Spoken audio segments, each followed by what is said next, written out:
이 시간에는 여호수아서 2장 1절부터 7절 말씀까지 읽었습니다. 오늘은 여호수아서 세 번째 시간입니다. 부제목은 가나안 정탐을 허락하신 이유입니다. 가나안 정탐을 허락하신 이유. 오늘 본문은 이스라엘 백성이 여리고를 정복하기에 앞서서 여호수아가 두 사람의 정탐꾼을 여리고성으로 보냅니다. 이로부터 40년 전인 민수기 13장을 보면 모세가 12명의 정탐꾼을 보낸 적이 있습니다.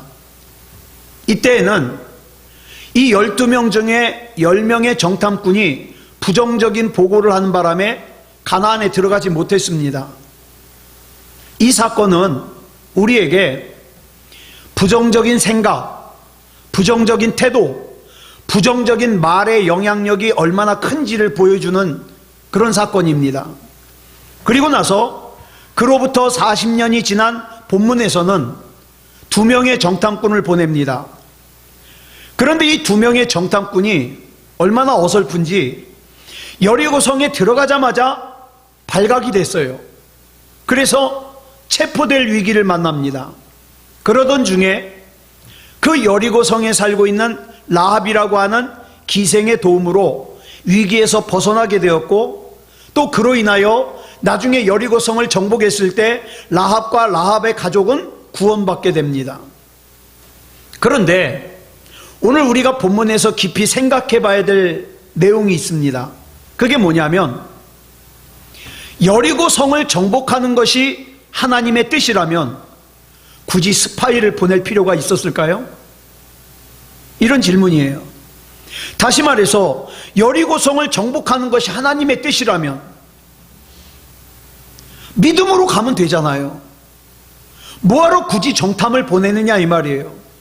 어찌 보면 여기서도 2명의 정탐꾼을 보내는 것이 불신앙적인 행동처럼 보입니다.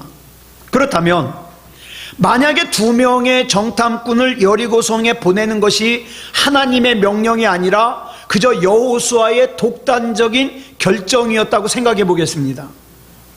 이렇게도 생각해 볼 수 있는 것이, 여러분 나중에 여리고성을 무너뜨릴 때 어떻게 무너뜨려요? 여리고성을 잘 정탐해 가지고 공격해 가지고 무너뜨립니까? 아니요. 하나님께서 명령하시기를 여리고성을 하루에 한 바퀴씩 6일 동안 돌고 7일째 되는 날 7바퀴 돌아라. 그래가지고 무너지잖아요. 이렇게 여리고성을 무너뜨릴 것 같으면 뭐하러 정탐을 합니까? 그죠? 그냥 가서 무너뜨리면 되지. 하나님께서 여리고성을 무너뜨리는 데에는요 스파이가 필요 없어요. 그럼에도 불구하고 스파이를 보냈다는 것은 많은 사람들이 이렇게 생각합니다. 하나님의 명령이 아니라 여호수아의 독단적인 결정이었을 것이다, 이렇게 생각을 해요. 그리고 또 하나, 하나님께서 여리고성을 주시겠다고 약속하셨는데 그 약속 믿고 가면 되지 뭐하러 정탐꾼을 보내느냐. 그러므로 결론, 정탐꾼을 보낸 것은 여호수아의 독단적인 행동이었고 믿음이 없는 행동이었고, 그렇기 때문에 이거는 불신앙이다, 이렇게 생각하는 사람들이 꽤 있어요. 그렇지만 여러분 한번 생각해 보세요. 믿음의 사람이라 할지라도요 정보가 필요합니다. 정보가. 예를 들어 전 이런 목사님 만난 적 있어요. 실제로 자기는 설교 원고를 준비하지 않는데요, 설교 원고를 준비하다 보면 자기 생각이 들어가고 인위적인 내용이 들어가기 때문에 자기는 직통 계시를 받는데요. 그래서 예배를 드리기 전에 성경책을 탁 앞에 놓고 하나님 오늘은 어떤 말씀을 나눌까요? 그래가지고 그때그때 주시는 말씀으로 설교를 한다는 거예요. 이런 설교를 즉흥설교라고 합니다. 실제로 그렇게 설교하는 분들 꽤 돼요. 그런데 여러분 이런 설교를 가만히 들어보면요 자기 생각이 더 많이 들어가요. 자기 생각이. 여러분 설교도요 책을 봐야 됩니다. 저는 제가 하는 설교의 거의 대부분은 책에서 정보를 얻어요.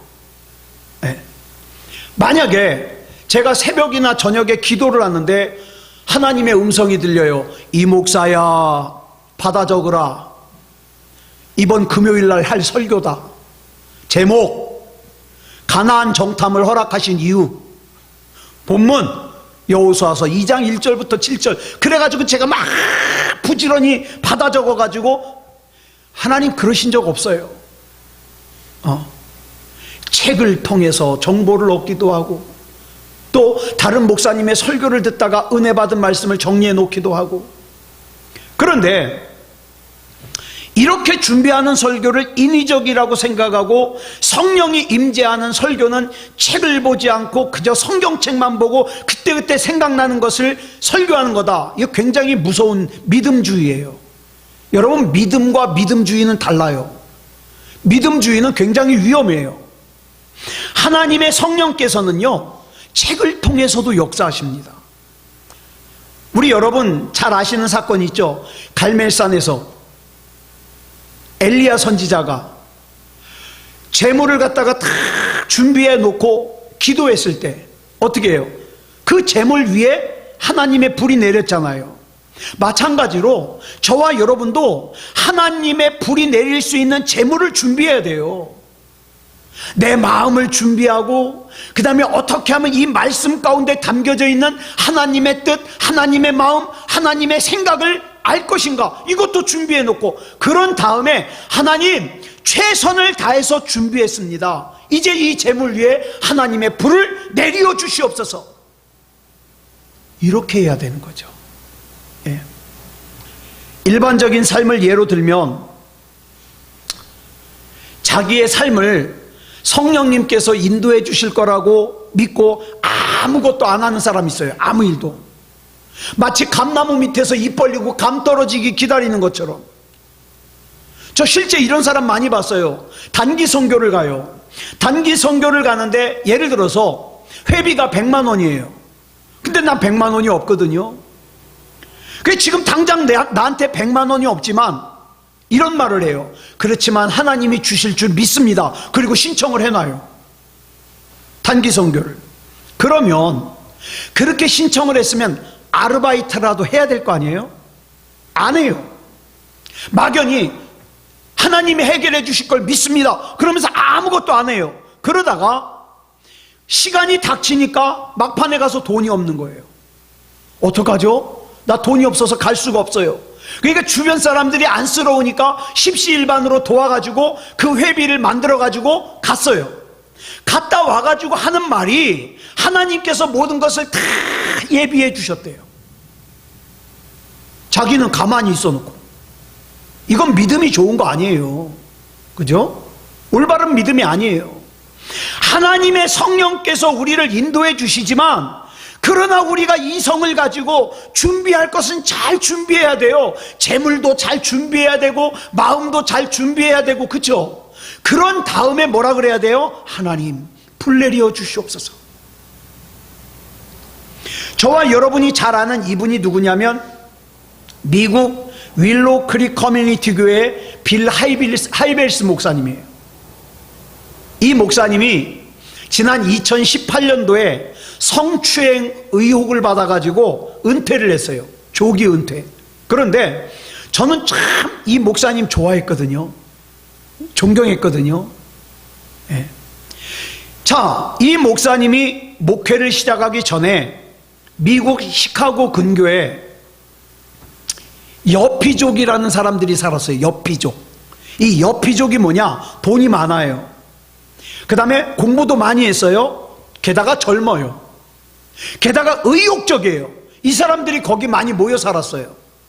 그래서 이 빌 하이벨스 목사님이, 자, 그러면 이 여피족 이 사람들이 좋아하는 건 뭐고 싫어하는 건 뭐냐, 이걸 조사를 했어요. 왜냐하면 복음 외에 싫어하는 것으로 자극할 필요가 없잖아요. 그래서 싫어하는 것은 피하고, 그 다음에 좋아하는 것이 뭔가를 조사를 해가지고 접근을 하는 거예요. 그런 후에 복음을 전하니까 막 부흥이 되는 거예요. 그런데 이걸 가지고 어떤 사람들이 이렇게 공격을 합니다. 복음은 선포하는 것이지 그 사람들의 사정과 여건과 필요를 따라서 채워주는 게 아니다. 이렇게 막 공격을 하는 거예요. 언뜻 보면 믿음이 좋은 것 같지만 아니에요. 이 빌 하이벨스 목사님이 쓰신 글들을 제가 이렇게 읽어보니까 이분은 교회를 부흥시키는 것만을 생각하는 분이 아니라 이분은 진짜 영혼을 사랑하는 분이에요.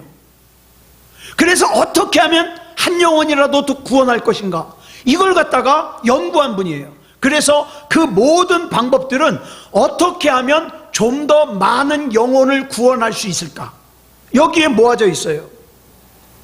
그러니까 이런 것들이 다 필요한 거예요. 하나님께서는 우리에게 필요한 것들을 다 말씀으로 들려주시지 않아요. 예를 들어서 제가 결혼을 하려고 하는데 어느 날 기도를 하는데 하나님께서 음성을 들려주셔요. 너는 권수연이라고 하는 자매하고 결혼을 해야 되는데 주소는 어디고 키는 몇이고 성격은 어떻다. 그 자매를 찾아라. 이렇게 알려주시면 제가 뭐하러 선을 20번이나 봅니까? 그죠? 그런데 제가 이분 때문에 참 방황을 했어요. 이게 지구촌 교회 원로 목사님 이동원 목사님이에요. 제가 이분 설교를 참 좋아했거든요. 근데 이분이 설교 가운데 이런 말씀을 하셔요. 내가 유학을 가기 전에 하나님, 나 혼자 유학 가지 않고 제가 결혼해가지고 자매랑 같이 유학을 갔으면 좋겠습니다. 그래가지고는 어떻게 했느냐, 기도원에 가가지고 이렇게 기도했다는 거예요. 하나님, 내가 지금 기도하고 눈을 딱 떴을 때 저의 배우자감 되는 자매가 옆에 있게 해주시옵소서. 그리고 나서 눈을 딱 떴더니 옆에 진짜 사모님이 계신 거예요. 그래가지고 꼬셔가지고 결혼을 했대요. 그리고 유학을 같이 갔대요. 제가 그것을 갖다가 딱 들으니까 얼마나 은혜로워요. 제가 청계산 기도원을 가가지고 기도를 했습니다. 하나님, 나도 눈을 딱 떴을 때 내 옆에 내 배우자감 되는 자매가 있게 하여 주시옵소서. 그리고 눈을 딱 떴더니 할머니들만 잔뜩해 옆에. 그래서 이건 나한테는 해당이 안 되는가 보다. 그러면 제 아내가 저의 배우자감이라는 건 제가 어떻게 알았을까요? 제가 선을 20번을 보는데 하나님께서 유독 제 아내하고 2번을 더 만나게 하셔요. 몰고 가셔요, 그렇게. 그리고 나만 확신을 주시는 게 아니라 제가 그랬어요. 제 아내에게 만약에 나랑 결혼할 마음이 있으면 내 손 잡으시오. 근데 나랑 결혼할 마음 없으면 나 손 안 잡겠다고. 그랬더니 손을 덥석 잡아요. 그래가지고 결혼을 결정하게 되죠. 보세요. 두 사람 중에 한쪽만 확신을 받아가지고 쫓아다니죠? 이건 스토커예요. 그죠? 예. 그러나 하나님께서 주시는 확신은 어떻습니까? 그 마음이 둘에게만 오는 게 아니라 주변 사람들의 마음에도 오는 거예요. 네. 그래가지고 어떻게 합니까? 축복받으면서 만나고 축복받으면서 결혼하게 되는 거죠. 그래서 신약 시대에는 하나님께서 우리에게 직접 말씀을 들려주시기보다 우리 가운데 먼저 뭘 주시느냐? 소원을 주셔요. 여러분, 하나님께서 내 마음에 소원을 주시잖아요? 그럼 그 기도 제목인 줄 아세요? 빌립보서 2장 13절 보겠습니다. 시작. 너희 안에서 행하시는 이는 하나님이시니 자기의 기쁘신 뜻을 위하여 너희에게 소원을 두고 행하게 하시나니. 먼저 소원을 두고 행하셔요. 소원. 그리고 시편 107편 30절 보면, 이거는 옛날 성경, 개역 성경이 저는 번역이 더 좋아요. 개역 성경으로 한번 보겠습니다. 시작. 저희가 평온함을 인하여 기뻐하는 중에 여호와께서 저희를 소원의 항구로 인도하시는도다.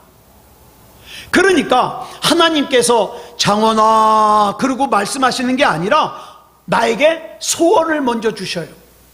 네, 소원. 그런데 기도하다 보면 이 소원이 하나님께서 나에게 주신 소원이라는 것을 알게 돼요. 깨닫게 돼요. 그런데 이 소원을 이루기 위해서 뭐가 필요합니까? 정보가 필요해요. 그렇기 때문에 기도하면서 정보도 습득해야 돼요. 설교를 준비하려면 하나님께서 주시는 소원, 즉 하나님의 뜻도 있어야 되고, 설교를 준비하는 데 필요한 정보도 있어야 되고, 그 설교를 위해서 기도하면서 강력한 성령님의 인도하심도 받아야 됩니다.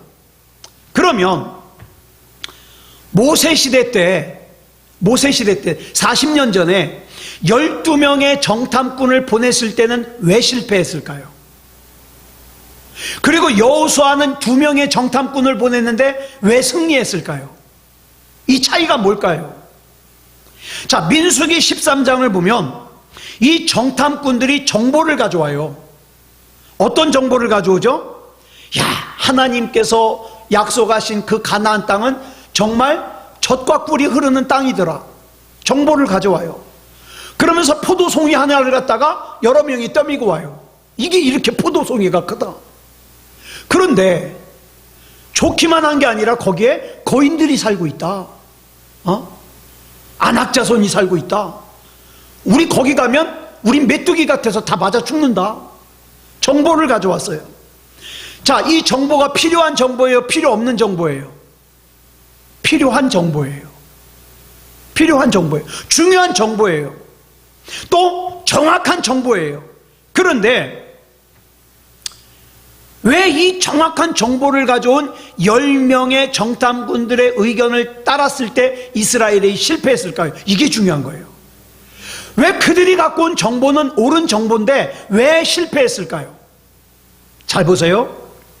그들이 가져온 정보를 하나님의 약속보다, 하나님의 말씀보다 더 중요하게 여겼기 때문에 실패한 거예요.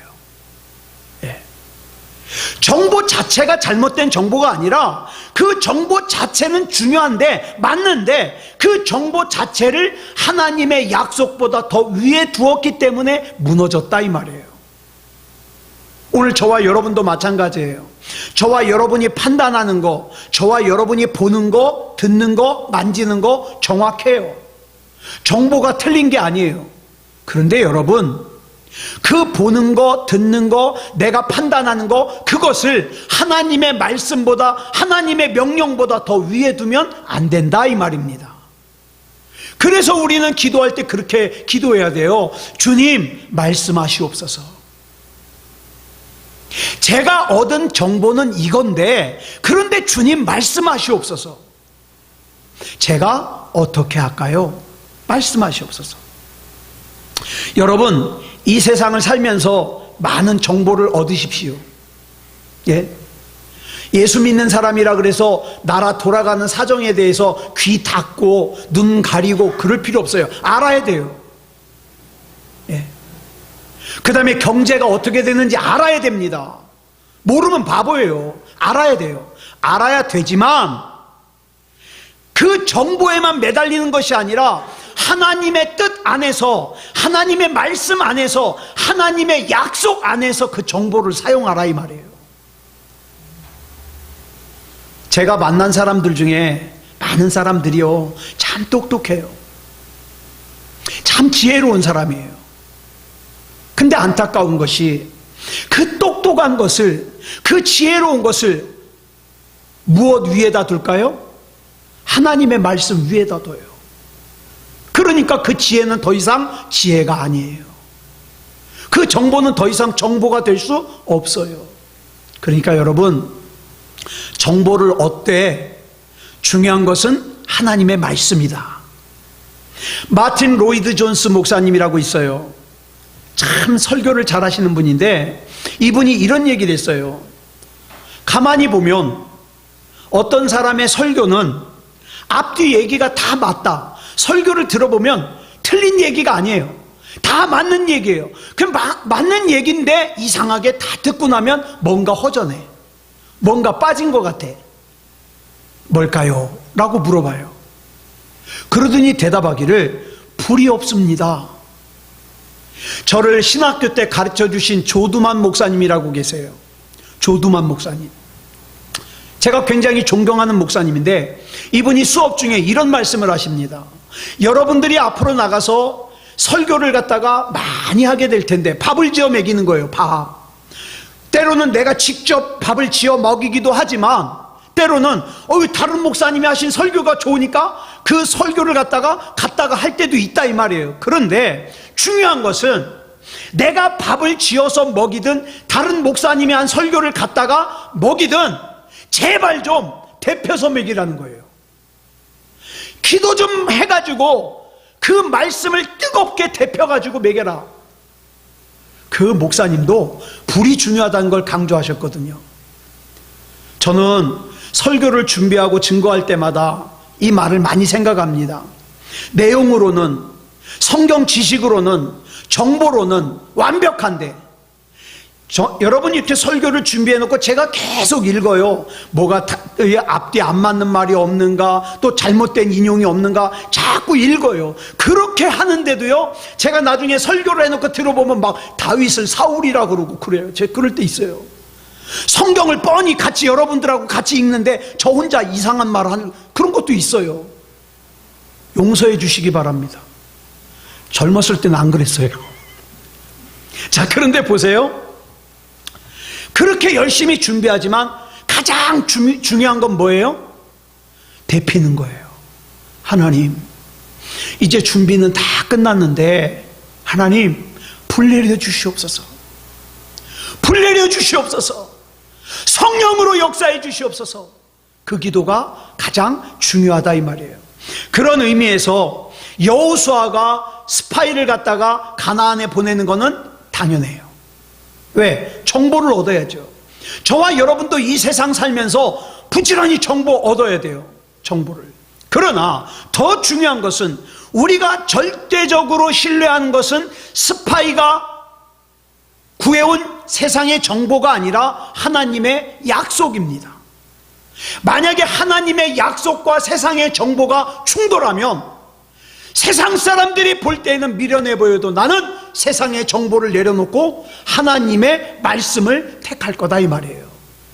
네. 우리 예수 믿는 사람들이 컴퓨터로 정보를 얻는 게 정당합니까? 정당하지 않습니까? 저 오래전에 신학생들이 모여가지고 이걸 가지고 토론을 했어요. 컴퓨터를 이용해가지고 정보를 구하는 게 맞냐 아니냐. 어떤 사람들은 그건 아니다. 성경책과 그 다음에 또 정성 들여 쌓아놓은 책을 통해서 정보를 얻어야지. 또 어떤 사람들은 아니다. 컴퓨터 안에는 무한한 정보가 있다. 그 정보를 사용해야지. 막 토론을 하더라고요. 아까 제가 믿음주의라는 말씀을 드렸잖아요. 믿음주의. 믿음주의라는 것은요, 믿음이라는 이름하에 우리가 정보를 얻는 것을 못하게 해요. 믿음만이 중요하지 정보가 뭐가 중요하냐. 그러니까 그런 사람들이 어떻게 해요? 성경책만 들고 올라가서 즉흥 설교를 하고 그러는 거죠. 그래서 저는 개인적으로 조심스럽게 이런 생각합니다. 이 믿음주의야말로 마귀가 사용하는 도구가 아닌가. 이 믿음주의야말로 조심해야 될 일이죠. 그 다음 우리가 이제 두 번째로 살펴볼 건 뭐냐면, 그러면 정탐꾼이 갈 필요가 없는데 갔어요. 그러면 이 정탐의 목적이 뭐냐 이 말이에요. 갈 필요가 없는데 갔으니까. 하나님께서 정탐꾼을 보내신 목적은 라합을 구하시기 위해서예요. 놀랍죠? 라합과 라합의 가족을 구원하시기 위해서 정탐꾼을 보내셨어요. 정탐꾼을 보내는 것이 하나님의 명령이었던, 하여튼 여호수아의 결정이었던 간에 이 정탐꾼들을 통해서 이스라엘이 얻은 정보가 있어요 없어요? 들어가자마자 들켰는데 무슨 정보가 있어요? 그죠? 거의 없어요. 그러나 이 정탐꾼 사건을 통해서 기생 라합과 그의 가족들이 구원을 받았어요. 이게 하나님의 일하시는 방법입니다. 여러분, 기생 라합의 입장에서 한번 생각해 보자고요. 이 기생 라합의 입장에서 보면 이 정탐꾼이 온 것은 하나님의 구원의 드라마예요. 누구를 구원하기 위한? 자기와 자기의 가족을 구원하기 위한. 왜 하나님께서 이스라엘 백성으로 하여금 정탐꾼을 보내게 하셨을까? 하나님의 뜻이었던 여호수아의 결정이었던, 어쨌든 하나님께서 막지 않으시고 허락하신 것은 하나님의 뜻 아니에요? 그렇다면 왜 정탐꾼을 보냈는가? 기생 라합의 입장에서는 자기와 자기의 가족을 구원하기 위해서라 이 말이에요. 그래서 구원의 관점에서 성경을 보면 하나님께서는 한 사람을 구원하기 위해서 수없이 많은 엑스트라를 동원하십니다. 제가 신학생 때 들었던 이 말은 저는 참 좋아해요. 만약에 이 세상에서 하나님께서 구원할 사람이 나 한 사람밖에 없었다 할지라도 하나님께서는 독생자 예수님을 보내주셨을 것이고 그 예수님께서는 십자가를 지셨을 것이다. 왜? 하나님은 나를 소중하게 생각하시니까. 저는 이 이야기가 너무 은혜롭고 감동이어서 혼자 펑펑 울었던 적이 있어요. 자, 보세요. 저와 여러분 한 사람 믿음다운 믿음이 되게 하기 위해서 수많은 엑스트라가 우리 주변에 있다 이 말이에요. 자, 볼까요? 라합을 구원하기 위해서 하나님께서 어떻게 하셨죠? 정탐꾼 2명을 정탐을 보냈어요. 그런데 이 정탐꾼이 007처럼 아주 막 잘 숨고 그래가지고 기가 막히게 하면 안 되잖아요. 들켜야 되잖아요. 그래야 라합을 구원하지. 그래서 좀 부족한 애들 2를 보냈어요. 아, 얘네들 정도면 들어가자마자 들킬 것 같아. 보냈어요. 금방 들켰어요. 그래가지고 들키자마자 또 단호한 사람 같으면 어떻게 해? 야, 우리는 비밀을 지키기 위해 우리는 자결해야 돼. 그러면서 자기 목숨을 자기가 끊으면 또 안 되잖아요. 그래가지고 이 2 사람이 도망치게 만들어요. 어디로 도망칩니까? 라합의 집으로 도망칩니다. 자, 그러면 한번 보세요. 이 모든 사건의 배후에는 누가 있어요? 하나님께서 계셔요. 그런데 이때 구원받은 기생 라합이 예수님의 조상이 되잖아요. 그러면 라합의 가정만 하나님이 인도하십니까? 아니에요. 저와 여러분도 하나님께서 인도하셔요. 하나님께서는 한 사람 한 가정을 구원하시기 위해서 이런 일들을 행하신다 이 말이에요. 요셉 보세요. 요셉. 하나님께서 요셉 한 사람을 쓰시기 위해서 얼마나 많은 사람들을 엑스트라로 동원하십니까? 형들의 마음속에, 그 많은 형들의 마음속에 시기심이 생기게 만들어서 요셉을 이스마엘 상인에게 팔아버립니다. 그래가지고 요셉을 산 이스마엘 상인이 어디로 갑니까? 애굽으로 가요. 또 애굽으로 가가지고 올바르고 귀한 귀부인 집에 팔면 안 되잖아요. 예? 그래가지고 어떻게 합니까? 그 중에서도 음란한 아내를 둔 보디발에게 팝니다. 그래서 보디발에게 인정을 받아가지고 가정 총무일을 하는데 보디발의 아내가 유혹을 하는 것을 거절하다가 억울한 누명을 쓰고 감옥에 갇혀요. 또 감옥에서 떡 굽는 관원장과 술 맡은 관원장을 만나는데 그들 꿈을 갖다가 해몽을 해줘서 그 꿈대로 떡 굽는 관원장은 죽고 술 맡은 관원장은 풀려나게 돼요. 이 모든 일련의 과정을 볼 때 하나님께서 뜻하시고 인도하시는 게 뭡니까? 바로 정확한 타이밍에 애굽의 왕 바로 앞에 요셉을 세우시는 거예요. 여러분, 지금 좀 고단하시죠? 저도 고단해요. 근데 전 이 말씀 믿습니다. 하나님께서는 지금도 정확한 타이밍에 나를 정확하게 사용하시기 위해서 지금도 내 주변에 수많은 엑스트라를 사용하고 계신다. 그렇기 때문에 나는 원망할 수 없다. 나는 불평할 수 없다. 믿음다운 믿음으로 서야 된다. 여러분, 이 과정에서 동원되는 모든 사람들은 다 엑스트라예요. 저도요, 가만히 보면 제 구원받는 과정 속에서 수많은 엑스트라들이 동원됐어요. 그리고 저 역시 여러분들이 믿음다운 믿음으로 사는 그 과정 속에 저도 하나의 엑스트라입니다.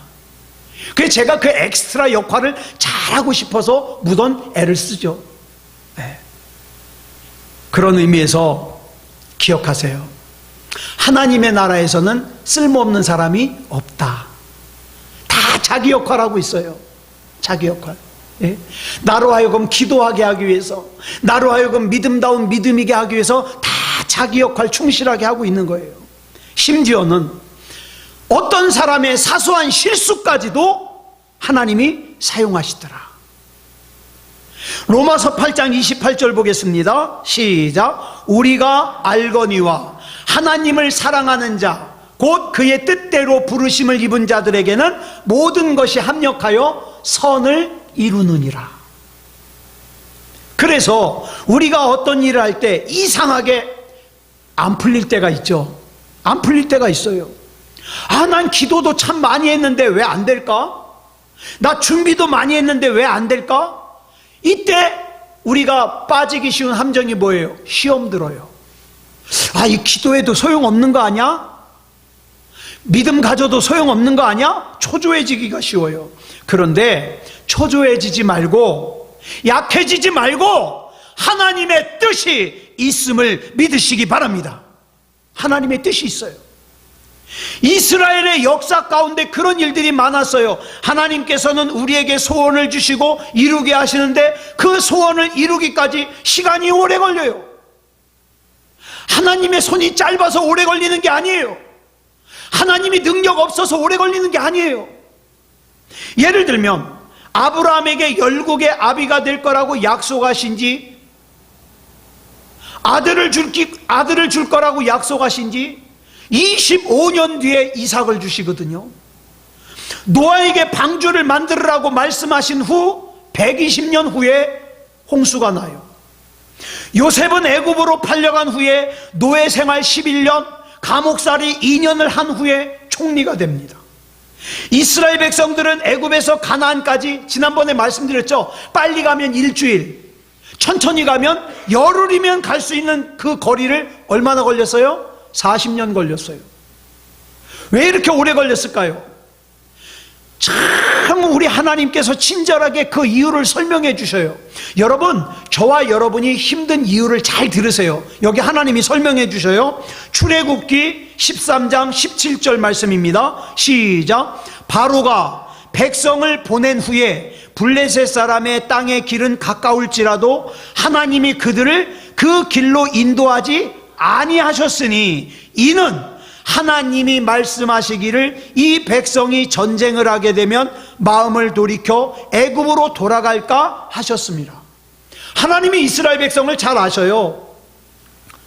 여러분, 40년이 지났을 때에도 이스라엘 백성이 어떻게 해요? 툭 하면 모세 죽이고 지도자 새로 세워서 애굽으로 되돌아가자 그랬잖아요.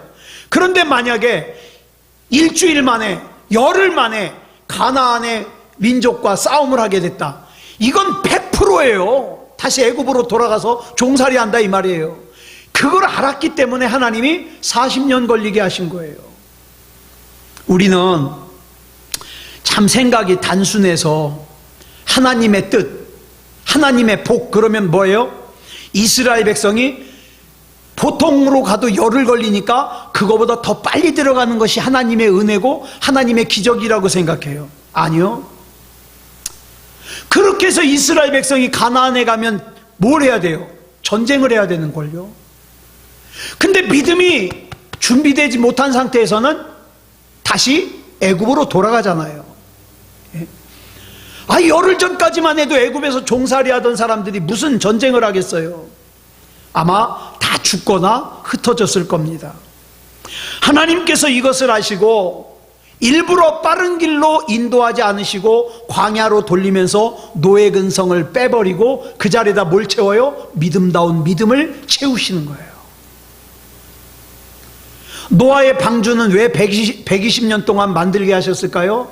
참 하나님 괴팍하죠. 하나님 눈짓 안 하면, 우리 TV방송에서 요술쟁이들 나오는 거 보면 눈 한번 깜빡하면 뭐가 막 변하는데, 우리 하나님은 그거보다 더 잘하실 수 있는데 눈 한번 깜빡해가지고 배 만들면 얼마나 편해요. 왜 노아에게 나무도 안 주고 연장도 안 주고 배 만들으라 그래가지고 그 식구들 그렇게 힘들게 하실까? 여러분, 그 이유도 나와요. 어디 나오냐? 베드로전서 3장 20절에 나와요. 줄친 것만 시작. 그들은 전에 노아의 날 방주를 준비할 동안 하나님이 오래 참고 기다리실 때, 그러니까 하나님께서 한 명이라도 더 회개하고 돌아오기를 기다리신 거예요. 몇 년 동안? 120년 동안. 방주를 만드는 것이 어려워서 방주를 만드는데 오래 걸리게 하는 게 아니라, 노아가 방주를 만들기 위해서 나무를 자를 때, 그 다음에 못을 박을 때, 역청을 칠할 때 좀 그 모습을 보면서 하나님을 생각하라 이 말이에요. 구원받으라 이 말이에요. 이런 심정을 아시겠어요? 그런데 120년 동안 사람들이 그 모습을 보면서도 무시했어요. 결국에 노아의 홍수에 다 심판을 받고 말았잖아요. 저는 이런 생각을 합니다. 저와 여러분이 살면서 하나님께서 참 많은 사인을 보여주셔요. 그런데 세상의 눈이 가리고 세상의 귀가 막히면 몰라요. 그것이 하나님의 사인이라는 걸 몰라요. 여러분, 우리 하나님이 우리 새소망교회 금방 부흥하게 하실 수 있을까요, 없을까요? 있죠. 근데 왜 이렇게 더딜까요? 제가 그냥 듣기만 한 소리라 진짜인지 가짜인지 알지 못하기 때문에 제가 여러분들에게 말씀 못 드리지만, 지금 우리나라의 대형 교회들이요, 어마어마하게 핍박을 받고 있거든요. 게다가 그 대형 교회에서 걷어가는 헌금이 어마어마해요. 그냥 이런 일들을 대할 때, 그런 일로 시험에 들지 말라고. 우리 교회는 뭐 걷어갈 것도 없잖아요. 그렇죠? 걷어갈 것도 없어요. 게다가 어쩌면 우리 신앙의 순수함이 오염될까 봐 괜히 우리 교회가 커지면 내가 커진 줄 알고 목에다 힘주고 다닐 거 아니에요. 우리 교회가, 그건 그 교회 건물이 큰 거지 자기 믿음이 큰 게 아닌데 자기 믿음이 큰 줄 착각하는 거예요. 아니요, 오히려 구원받을 만한 믿음이 더 없을 수 있어요. 그럴까 봐. 또 이창원 목사가 목에 힘주다가 지옥 갈까 봐. 여러분, 어쩌면 우리 예수님 오실 때까지 우리 교회가 계속 이 상태일지 아니면 더 열악해질지 알 수 없어요. 그런 생각할 때 때로는 감사하면서도 답답하죠. 하지만 저는 노아의 방주를 보면서 한 영혼이 돌아오기를 기다리는 그 하나님의 심정을 보면서, 적어도 우리 주님의 몸된 새소망교회 강단에서는 세상에 헛된 소리 말하지 말고 하나님의 말씀만 전하자. 한 사람이라도 더 믿음다운 믿음이 될 수 있도록, 하나님이 인정하시는 구원받을 만한 믿음이 될 수 있도록 복음만 전하자. 이런 거 모르는 사람들은 자꾸 이런 거 가지고 시비 걸죠. 방주 하나 만드는데 뭐 그렇게 오래 걸리게 하냐고. 하나님의 뜻이 있습니다. 그러므로 문제의 원인은 외부에 있는 게 아니라 내 안에 있다. 내 안에 있다. 그러니까 지연되고 늦는 것에 대하여 원망하지 말고, 내 생각대로 내 계획대로 되지 않는 것에 대하여 원망하지 말고, 내가 알고 있는 지름길만이 지름길이 아니에요. 진짜 지름길은 하나님 말씀 안에 있습니다. 그렇기 때문에 오늘 여러분 여러 가지 기도 제목으로 기도하실 텐데, 그 기도 가운데 이렇게 기도하세요. 주님의 뜻을 알게 하옵소서. 그리고 그 주님의 뜻에 순종하게 하옵소서. 이렇게 기도하는 저와 여러분이 되기를 그리스도 예수님의 이름으로 축복합니다. 기도하겠습니다. 사랑의 아버지 하나님, 감사합니다. 하나님의 은혜 가운데 인도하여 주셔서 오늘 여호수아 세 번째 시간으로 하나님께서 정탐꾼 보내는 것을 허락하신 이유를 살펴보았습니다. 사랑의 아버지 하나님, 내 생각, 내 뜻, 내 판단 고집하지 말게 하시고 하나님의 뜻을 받아들이고 하나님의 뜻에 순종하게 주시옵소서. 앞으로도 이 땅에서 내가 감당해야 될 하나님께서 맡겨주신 사명들이 있는데, 이 사명을 감당하기 위해서 건강도 필요합니다. 물질도 필요합니다. 좋은 사람도 필요합니다. 하나님, 기적을 나타내 주시옵소서. 역사해 주시옵소서. 다만 하나님의 뜻대로 행하시옵소서. 이 밤에 기도할 때에 우리 하나님께서 붙잡아 주시고 역사해 주실 줄 믿사오며 그리스도 예수님의 이름으로 감사하며 기도드렸사옵나이다. 아멘.